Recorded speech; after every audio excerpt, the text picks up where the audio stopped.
Welcome everyone to our Memorial Day ceremony.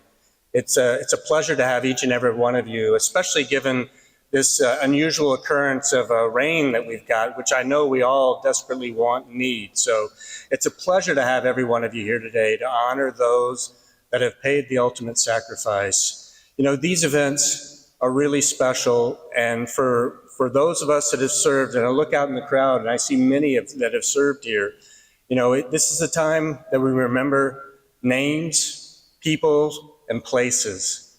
And we always give those thoughts to those that are no longer here with us. And it's a special occurrence. And I really thank you for showing up to honor those that you want to honor. And I hope you have someone in mind. And if you don't, I certainly have a great candidate for you with our Gold Star family here this year that you're going to hear Janet Norwood talk about her son, Byron, and it's going to be absolutely fantastic.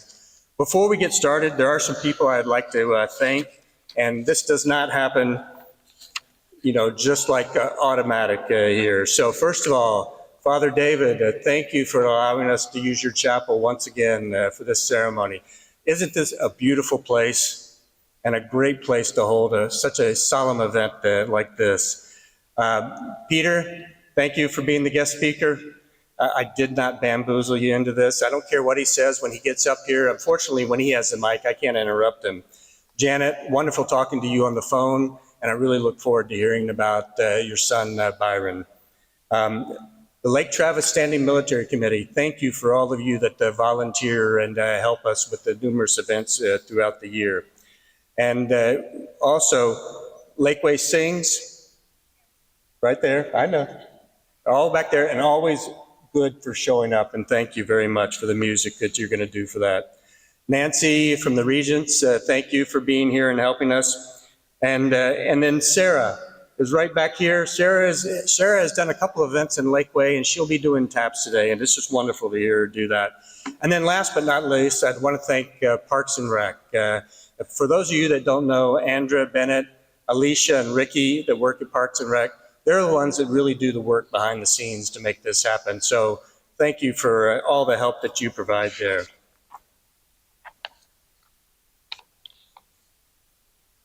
Now we're going to do, if you would please rise, and we're going to do the national anthem, and Lakeway Sings is going to lead us in the national anthem.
If you'd remain, if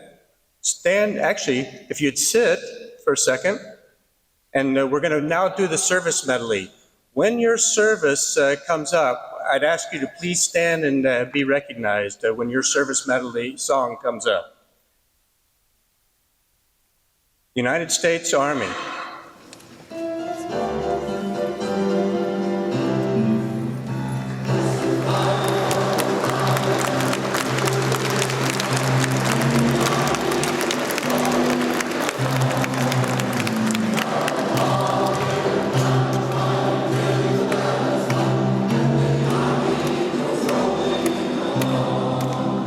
Amen.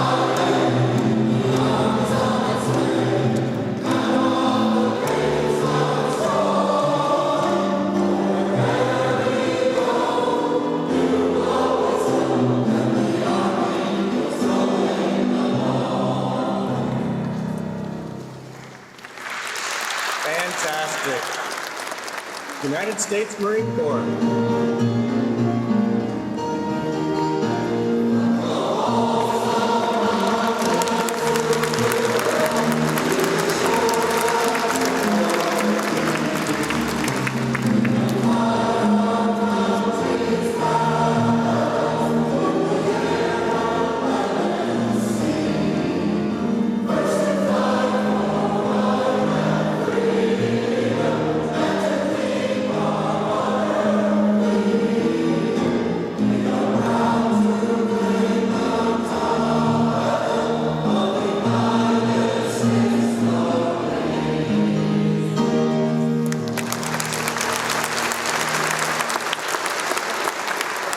And the best service, United States Navy.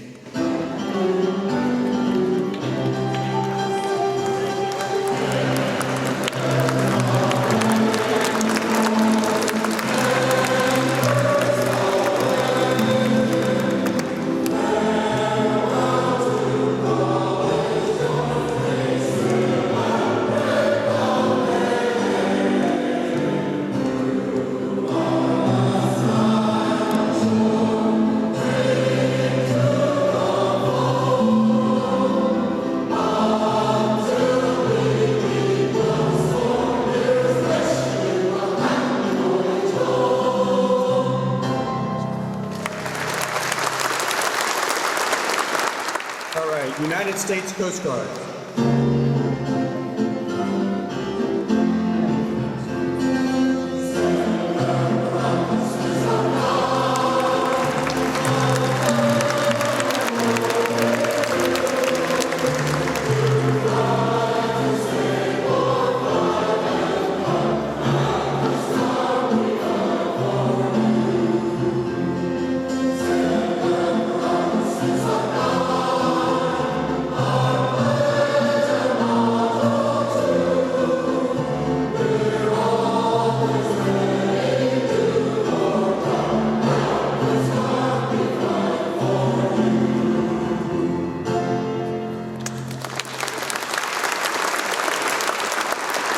United States Air Force.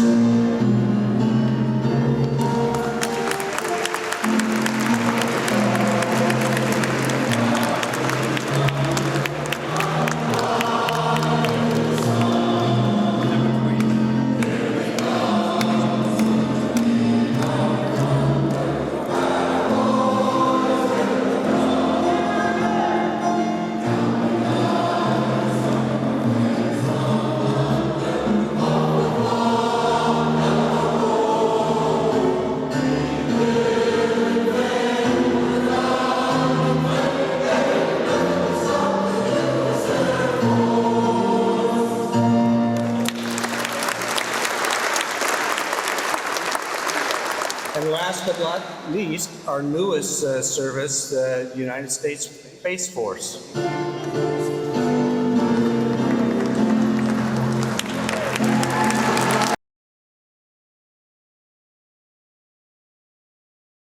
Not long ago, a young man asked why people still kept up Memorial Day. And it set me thinking to the answer. And while his full remarks are long and elaborate, there is a culminating concept that is the hallmark of a generation that endured this titanic conflict. As he said, the generation that carried on the war has been set apart by this experience. Through our great good fortune, in our youth, our hearts were touched with fire. It was given to us to learn at the outset of life, there is a profound and passionate thing. We are permitted to scorn nothing but indifference. Indifference. That was his concern, that time would pass and the day, the people, and their cause would be forgotten due to indifference.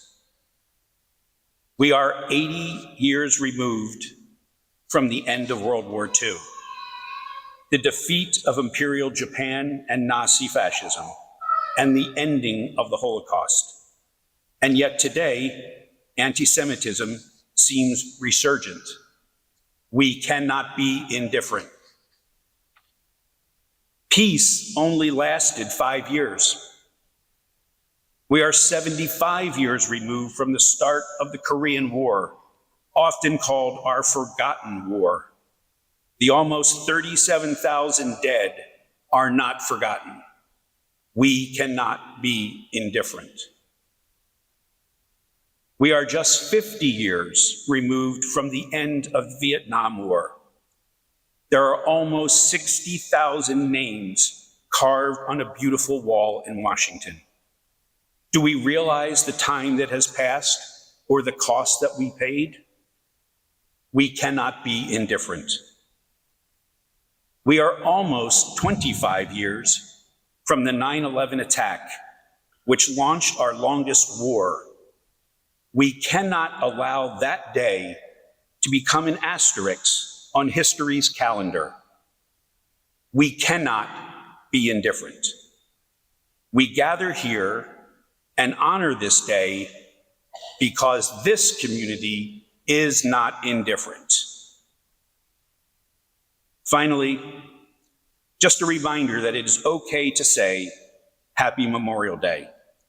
As my friend General Vincent Brooks instructed us 4 years ago at this event, be happy to be an American. Be happy that America is the land of the free because of the brave. Be happy that our nation produces some amazing people, even when some never come home. Be happy to feel the heavy weight of their sacrifices and also the weight to make a greater obligation to live lives worthy of their sacrifices. And finally, to be happy that every generation of Americans has answered the call and will continue to do so. Happy Memorial Day. Thank you for being here today. May God bless you, may God bless the fallen, and God bless America.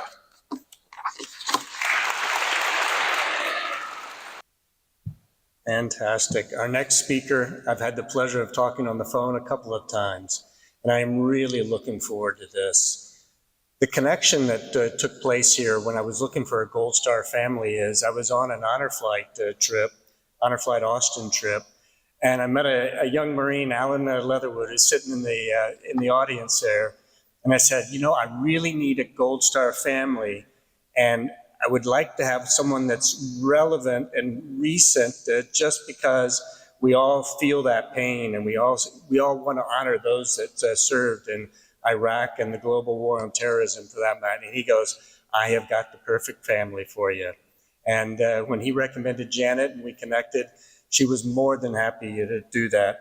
You have her bio here, and you have Byron's bio in the program. Also, I'm not going to read those because I have a feeling she's going to share some of those facts. The nice fact, though, is I had a chance to talk to her husband, Bill.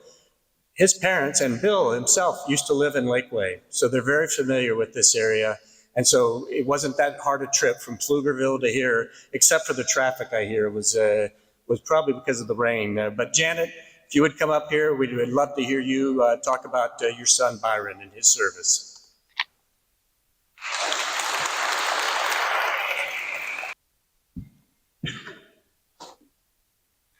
It's really good to be here. This is a beautiful building, and I'd like to echo what was said earlier. Thank you for allowing us to use this beautiful church. Thank you, Admiral Hall. I'm very glad that you made that phone call. I'm going to try to do this without glasses. I've printed this up so big. Hopefully I can do that. But they're here if I need them. Thank you also to the mayor and the city of Lakeway for inviting us and making us a part of this Memorial Day program. I'm really happy that my husband could be here today, as well as 2 of our 5 children. They're sitting out here. If y'all want to stand up, like for everybody to see how proud we are of our kids. This is our oldest and our youngest, Kristen and Colin, and their spouses, Jen and David. And then we have 4 of our 7 grandchildren here today, too. So, one of them walking down the aisle. And if any of the others sneaked in late, I didn't see you, so wave your hands. Our grandchildren, 7 of them, never got to meet Byron, but they know all about him, and they've made him a part of their lives. And we're so grateful that their parents, of course, we have helped to include Byron in everything that we do, especially with the children. Lakeway has had a special spot in our heart for a very long time. Bill's parents built one of the earliest houses here at 506 Dragon in the mid-60s. Their family spent many weekends and summers here just as a way to escape from city life in Houston. Then Bill and I enjoyed water skiing and wonderful summer weekends during the early years of our marriage. Our oldest children remember watching 4th of July parades down Lakeway Boulevard, or Lakeway Drive, from their grandparents' golf cart. From one of those parades, our son Byron insisted on dressing up like Uncle Sam. I had forgotten about that until I started preparing these remarks and thinking about Lakeway and our time here years ago. I see now that him dressing up as Uncle Sam is kind of fitting because it fits the picture of his life story. And he's the reason that I've been asked to tell you our Gold Star family story today.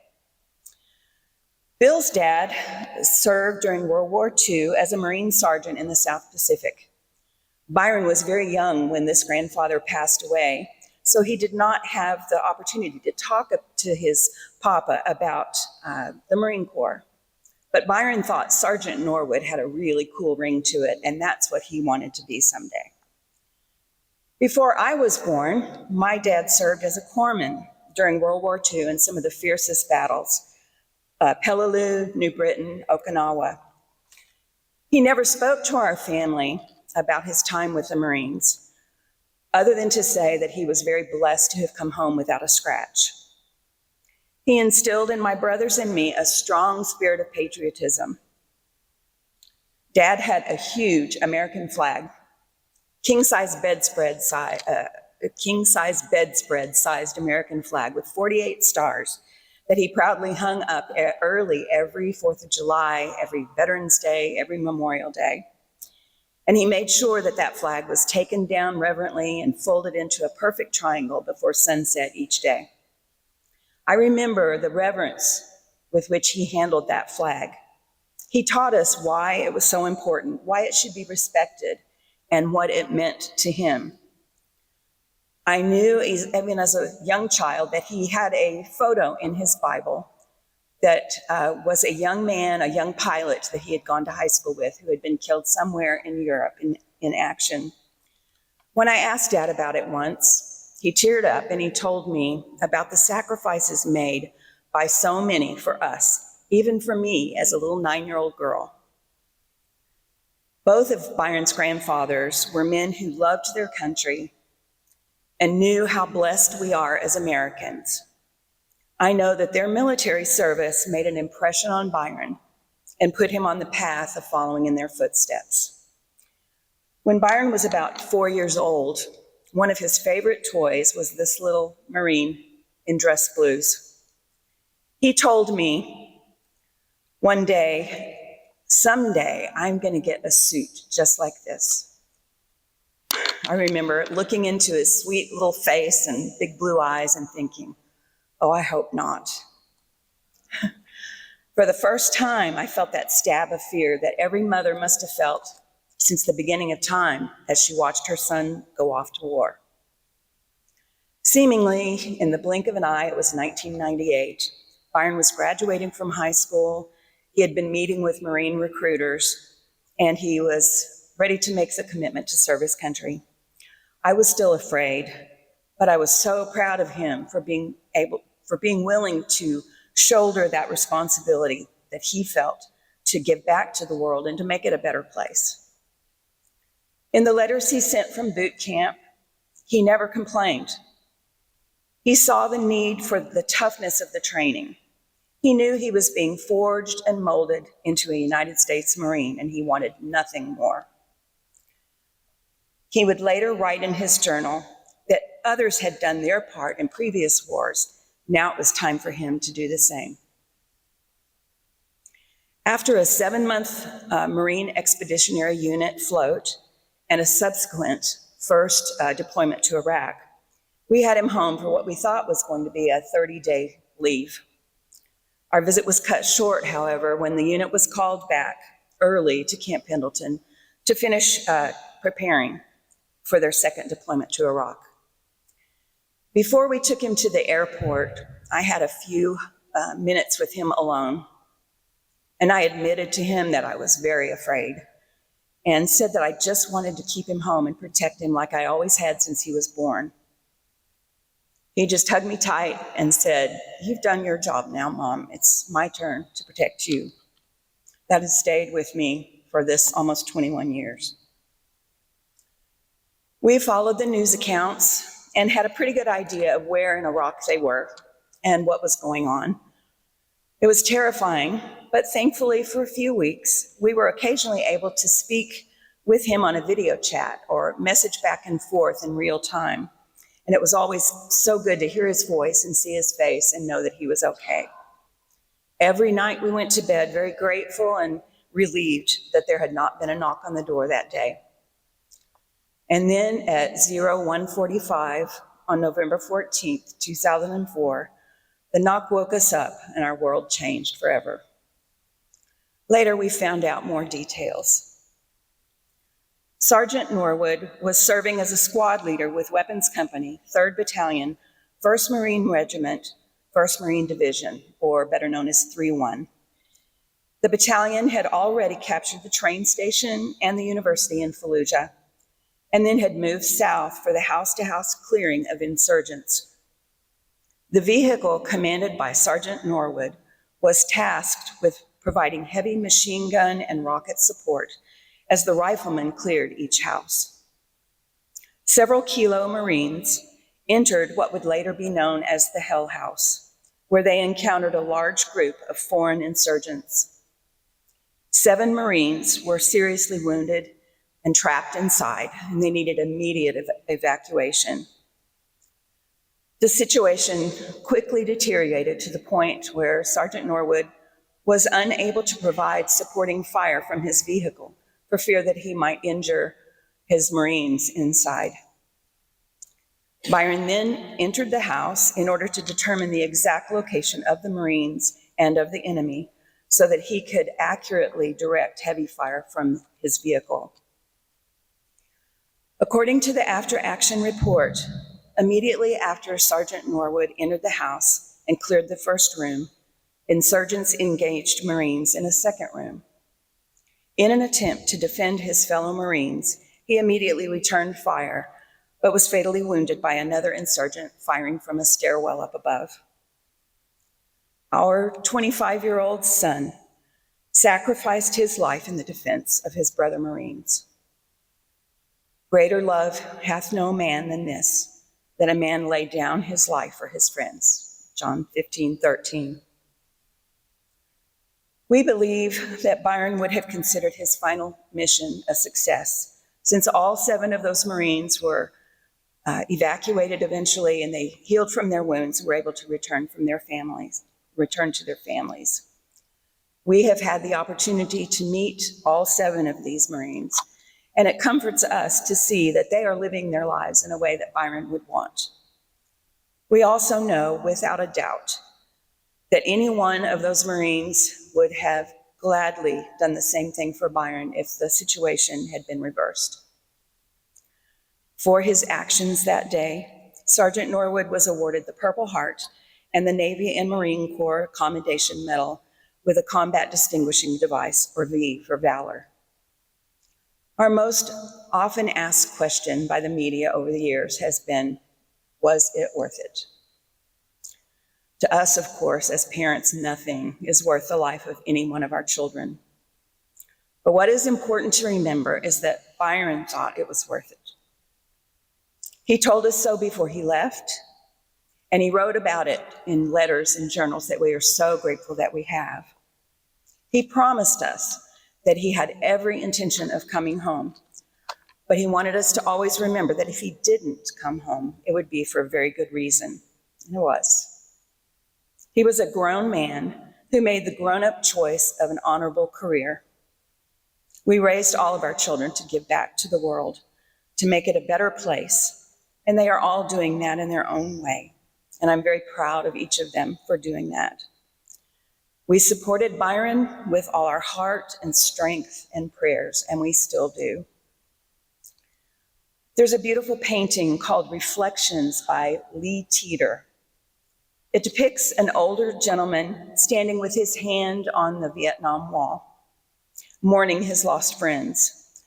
What he can't see is that beyond the reflection, beyond the names etched on the black granite, is a still young fallen warrior with other warriors around him, with his hand on the hand of the older survivor. This painting suggests to me that those who have given their lives are watching to see what we do with this gift. So, how should each of us respond? Ronald Reagan said that freedom is never more than one generation away from extinction. We didn't pass it to our children in the bloodstream. It must be fought for, protected, and handed on for them to do the same. This precious gift has become our inheritance only through the sacrifices made by generations of our military. I believe that we must live our own lives worthy of that sacrifice, be the kind of American worth dying for. We should treasure the liberty that we have and pass it on, teach about it to our younger generations.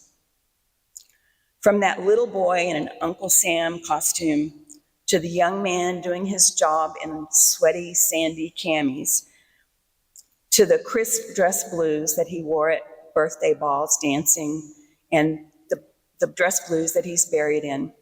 Ours is just one of the thousands of Gold Star stories that have been written since the beginning of our history.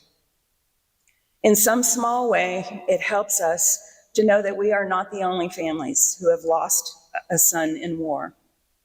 It helps us to know that our son is among so many courageous, selfless Americans who gave their lives and their futures for us. It is those who paid the cost of freedom with their lives that we honor on this and every Memorial Day. Thank you so much for being here and for doing just that, honoring them. May God protect our military, and may God continue to bless America. Thank you.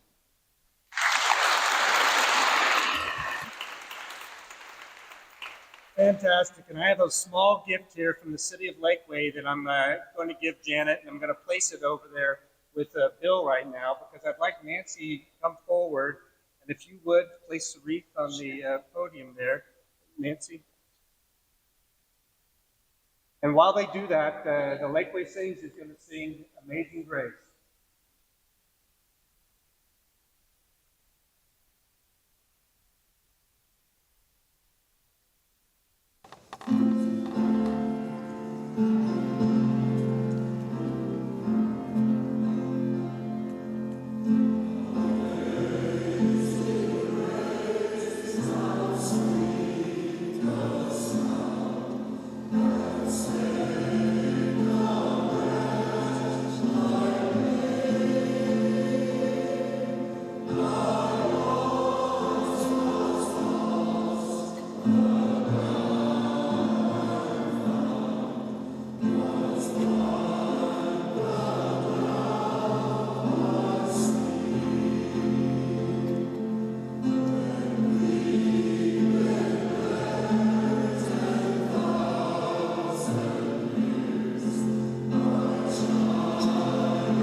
Wow, what a great story. I really enjoyed hearing that, and thank you, Janet, for doing that.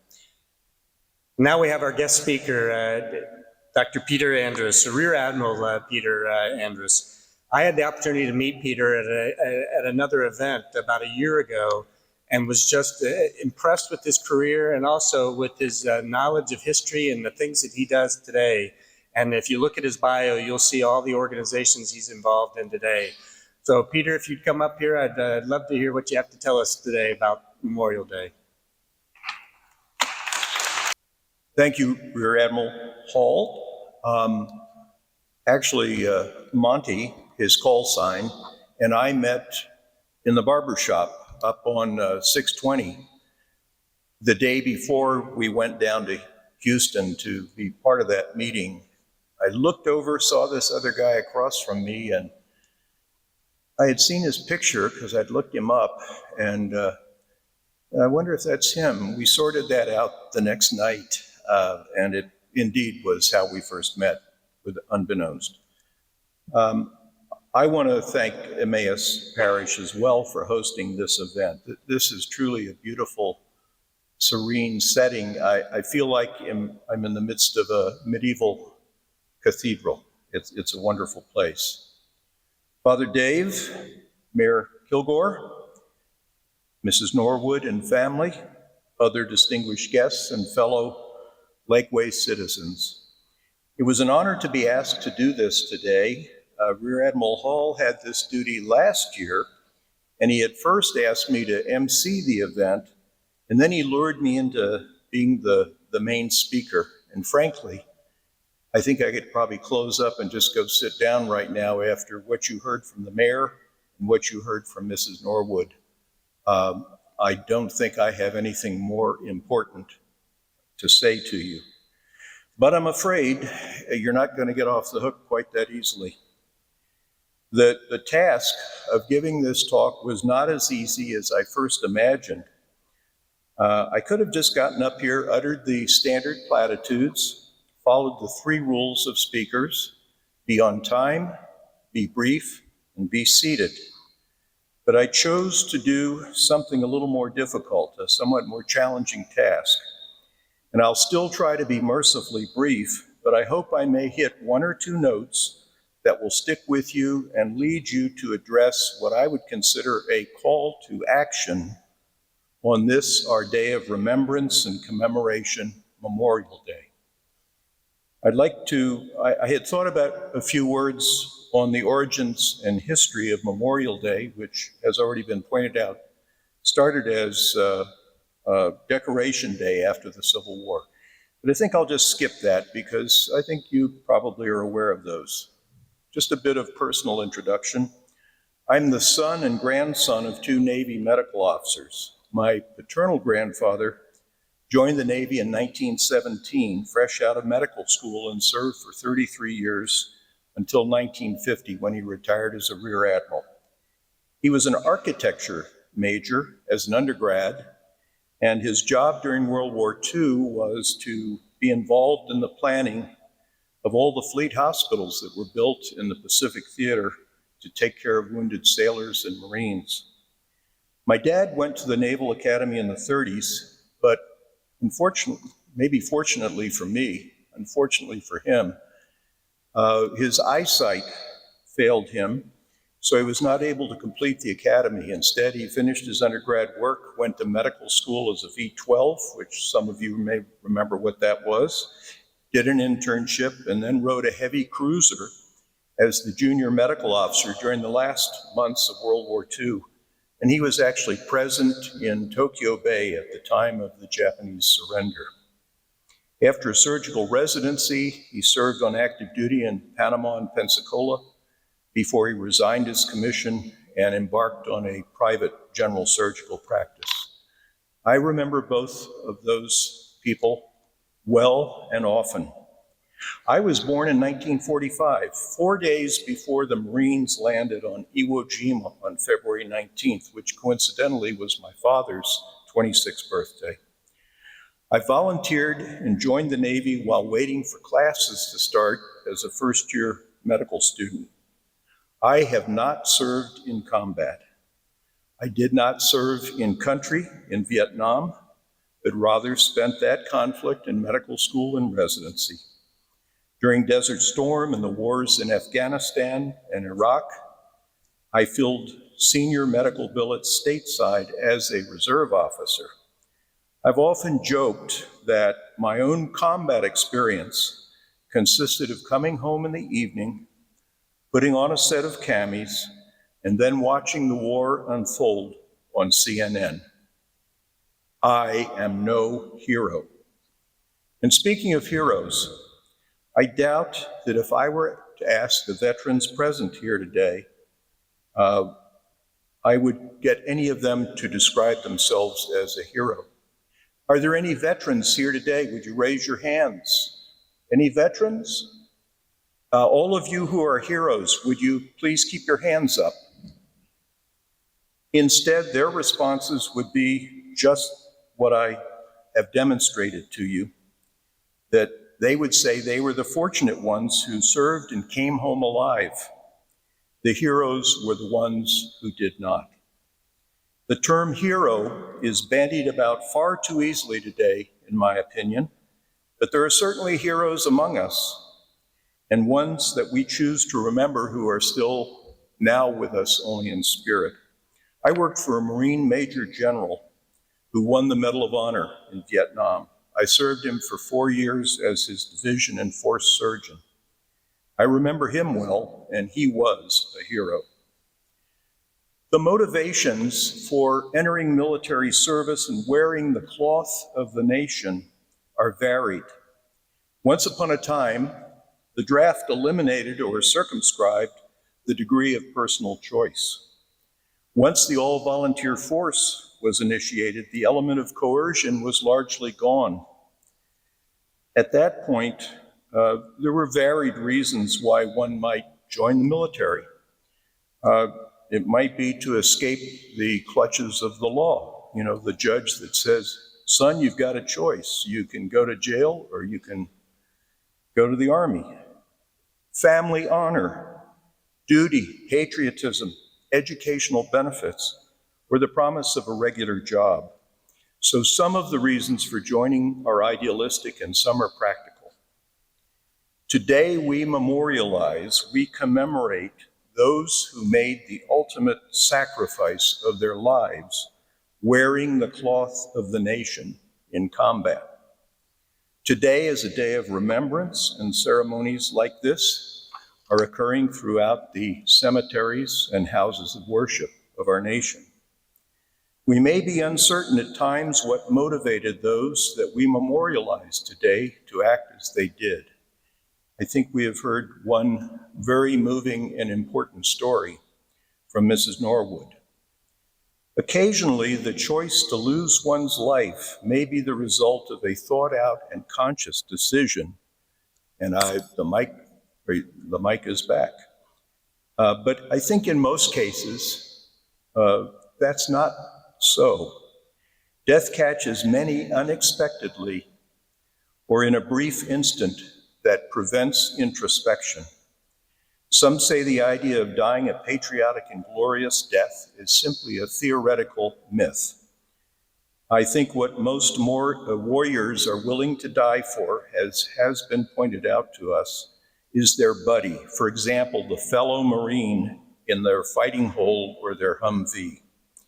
And that is the point, that when they are in the moment, they act as Sergeant Norwood did, for the benefit of his friends. It is not for us in retrospect to evaluate or critique their decision or their bravery, but rather to give reverence to their willingness to do their duty and make the sacrifice.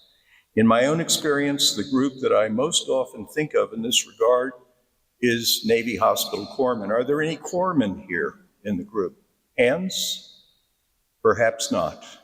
But I think that the Army and Air Force colleagues that I have here in the room would say the same about their field medics. Navy corpsmen are among the highest frequency winners of the Medal of Honor, and many of them, unfortunately, posthumously. Now, I in no way diminish the sacrifices of those who have been killed in action. But I would ask you now to open the aperture of your mind's eye, to expand your perspective and take into account other groups who deserve our memorialization and our remembrance. Consider those lives lost under the rubric of DNBI, disease, non-battle injury deaths. In the history of warfare, many more deaths were actually due to disease or malnourishment than to hostile action. The Civil War was full of these casualties in garrison, on the march, and in POW camps north and south. Happily, such losses have diminished over time with improvements in medical care, preventive medicine, and better nutrition for the military. Losses due to training accidents, civilian motor vehicles, and other accidents, peacetime military operations, and other causes remain. My own personal connection with this was a cousin, about a year older than me, also named Peter, who was a freshly minted second lieutenant in the Army, who died as the result of an accidental weapon discharge. He left behind a young wife, but no children. I remember him. We read of sailors going overboard at sea and not recovered, helicopter crashes, and other operational events that are the price paid for our maintenance of an active and effective military. While these are less striking and heroic, these losses are no less meaningful for the people and units involved and the families that face a future without a loved one. In addition, we all often forget the delayed result of operational exposures such as Agent Orange or the burn pits of the Middle East that may lead to long, undiagnosed ailments that often prove fatal and that require time and clinical and epidemiologic investigations to establish the causal connection. While these deaths are not immediate, they leave a long trail of morbidity, mortality, and family disruption. My own paternal grandmother was diagnosed with mesothelioma, which is an unusual lung disease, lung cancer that led to her death. I learned of that diagnosis when I was a college student one day, filing medical records in my father's surgical office, and I came across hers.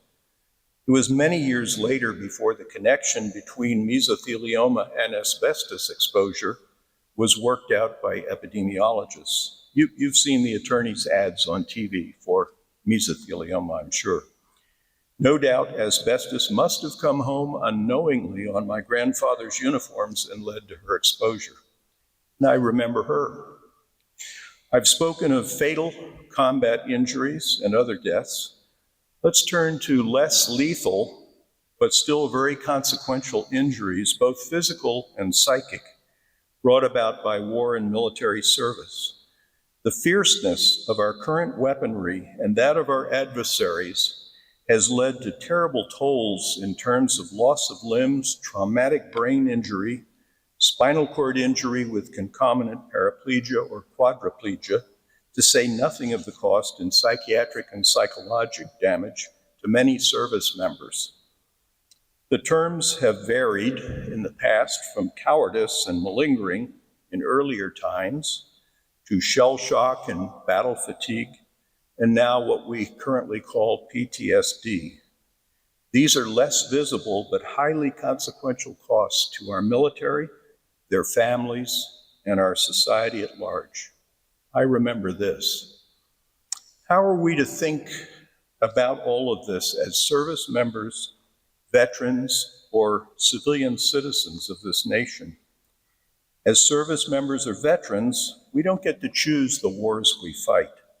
We promise to protect and defend the Constitution and to bear true faith and allegiance. Let's not forget, but rather hold up the sacrifices of all family members, of those who served, that are paid in terms of absentee parents, time away from home and long deployments, changes of duty station, school disruptions, and other events. While these do not in any way equate to the sacrifice of the Norwood family, they are not inconsequential. These various prices that are paid are what provide us with the safe, comfortable, and secure lives that we are living today. I remember this. And this is where the call to action that I mentioned up front comes in. I leave it to the very Reverend Father David or your favorite faith leader to sort out how much of our salvation comes from grace and how much from works. God, as you understand him or her, has given each of us the grace to be here today. There are a host of works that we may choose to partake in that may flow from that. There is little more that we who are not Gold Star family members can do for those who have died in combat than to remember them in events such as this Memorial Day ceremony. We who are not Gold Star family members cannot say, I know how you feel, because we don't. Only another Gold Star family can have any conception of what they go through, and I try to remember this.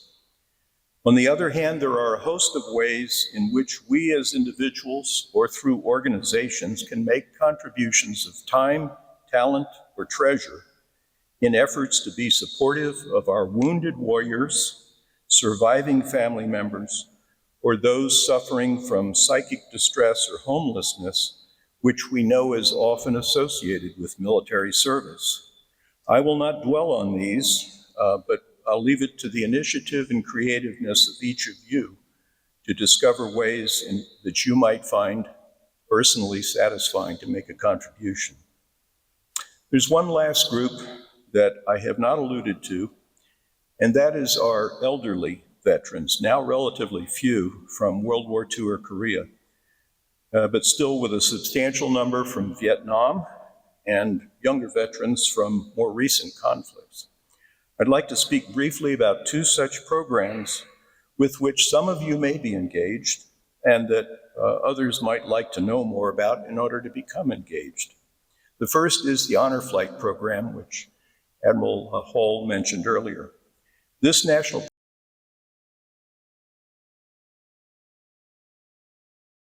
Are there any other Honor Flight Boston folks amongst us? Would you raise your hands? Great, we have some folks here. There are many opportunities to volunteer for Honor Flight, including serving as a guardian for a veteran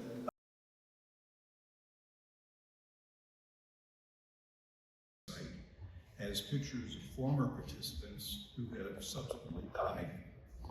I have some personal familiarity with Honor Flight Syracuse in New York that was started by a friend of mine who is a fellow Reserve Navy retired Rear Admiral. My wife and I summer in the Finger Lakes, where she originally grew up, and my small part in the Honor Flight Syracuse has been to participate in contacting veterans beforehand to develop some biographical information that is then compiled into a booklet that's distributed to all hands before each event. They run 2 missions a year, but they take a larger number of veterans per mission. They've also created what I think is a somewhat unique program called Flags of Our Heroes. And what this is about is providing a photo and a flag from each deceased veteran that is identified. These are in turn taken to Washington on a mission where the photo of the veteran and the flag are displayed on the monument pertinent to that veteran and photographed, and then all of that is returned to the family as a symbolic indicator of their veterans having participated in the Honor Flight program. This is for deceased veterans. The other program I learned about recently was the Library of Congress Veterans History Project. I learned about this from an individual who, while not a veteran himself, was moved after a career in media to team up with a friend to do audiovisual oral interviews with elderly veterans and thus archive their experiences for future generations. The Veterans History Project has accumulated some 65,000 entries that include oral histories, written narratives, and visual documentation of various sorts. And these materials have been made available in various ways to the public. I'm not sure if there'd be anybody here that's been involved with the Veterans History Project. You can easily find the websites for both Veterans History Project and the Honor Flight Program and find out more information about both. There are but two examples of meaningful ways that we can recognize and memorialize the service of our more senior surviving veterans who will in due course be gone. Let us remember them before they are. Now in closing, and I know that's the phrase that most have been waiting to hear, I would like to make use of the words of arguably our greatest president, Abraham Lincoln. For a minimally formally educated man, he offered us some of the greatest American, almost poetic prose in his words at Gettysburg and in the second inaugural address.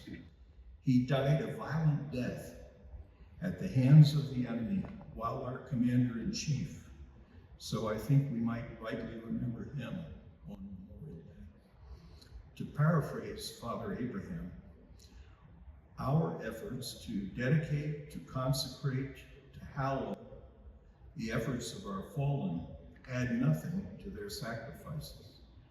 The world will little note nor long remember what I have said here today, but we will remember what they did and sacrificed. We should rededicate ourselves to these purposes, that those who died will not have died in vain, and that we, in the tumultuous times in which we live, with malice toward none, charity for all, will care for him or her who has borne the battle, and for his or her widow or widower and orphan, and that we should do all we can to achieve and cherish a just and lasting peace among ourselves and all nations. Let us all remember those words. Thank you for your attention today. May God bless you and your families. May God bless the United States of America and all who wear the cloth of our nation in war and peace.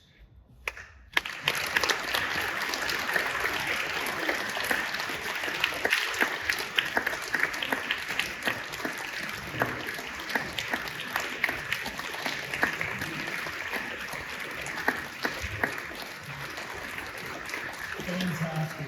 Thank you, Peter. It's a small gift from the city of Lakeway. I give you that. Thank you also for the plug for Honor Flight Austin. For those of you, Steve, are you still in here? Steve Quakenbush. Steve Quakenbush is in the back there. He's the CEO of Honor Flight Austin. And if any of you know of a veteran or you yourself want to go, just touch base with Steve as you leave today, and he'll give you all the information you need. And lastly, I was the captain of the USS Abraham Lincoln. That quote and all those quotes mean something to me, and I appreciate that. The man was just a prolific writer and so much value in those words. So thank you, Peter. I'm going to try not to pull down. Please try not. These are tricky stairs. Father David, he is mastered this, I know. And now, Lakeway sings.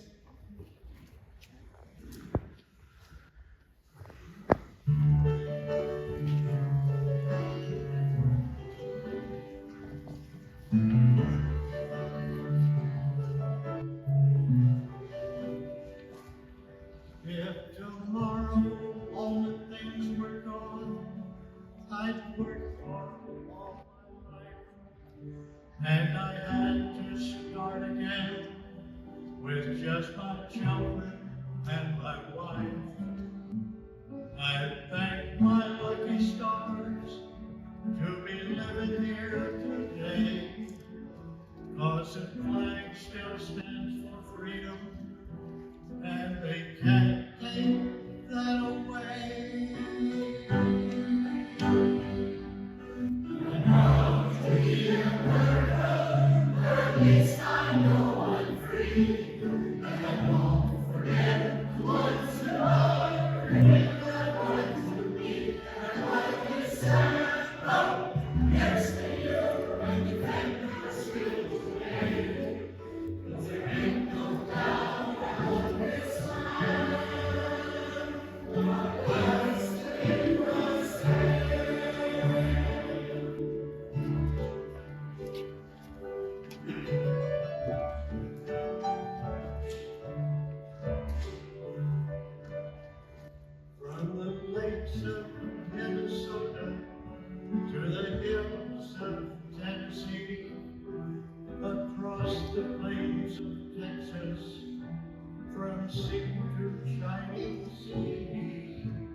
Detroit down to Houston, and New York to LA.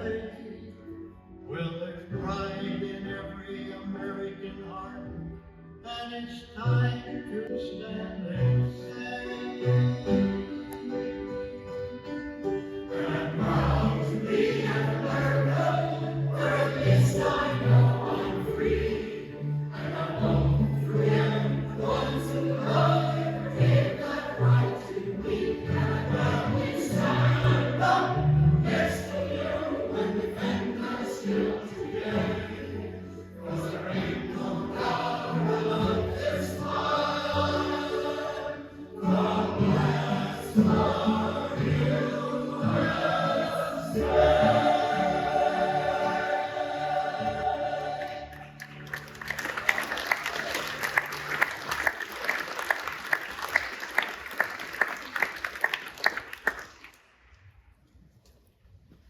Deacon Gilbert, if you join me up here for benediction, please.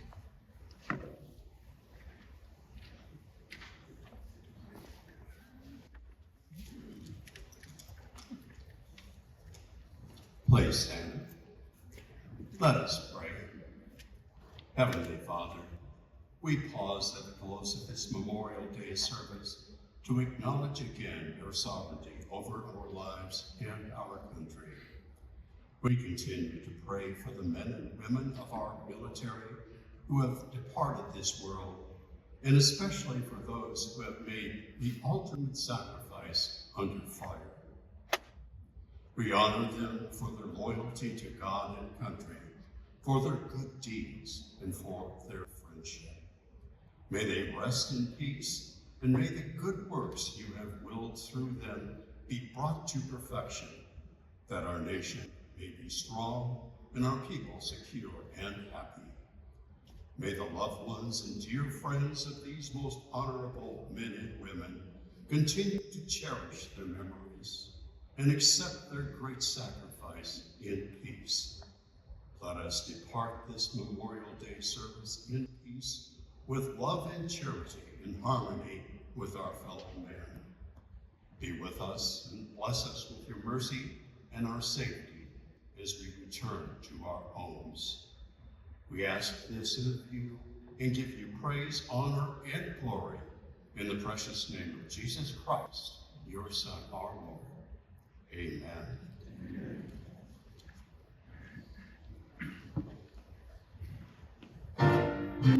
Please remain standing for God Bless America talks.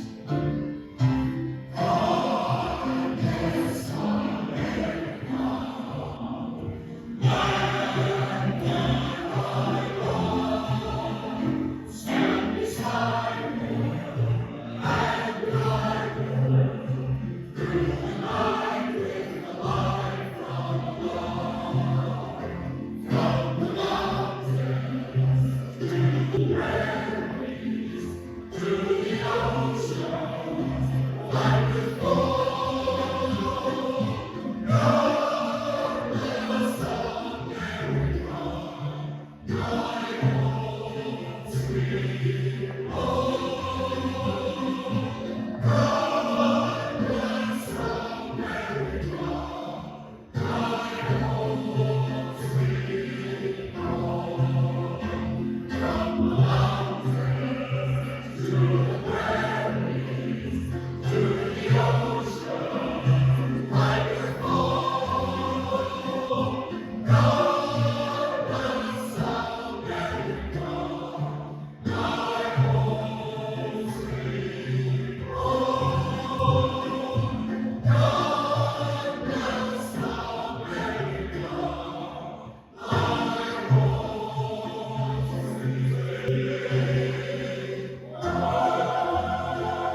Thank you. This concludes our ceremony. Have a wonderful rest of your Memorial Day weekend and enjoy. Thank you.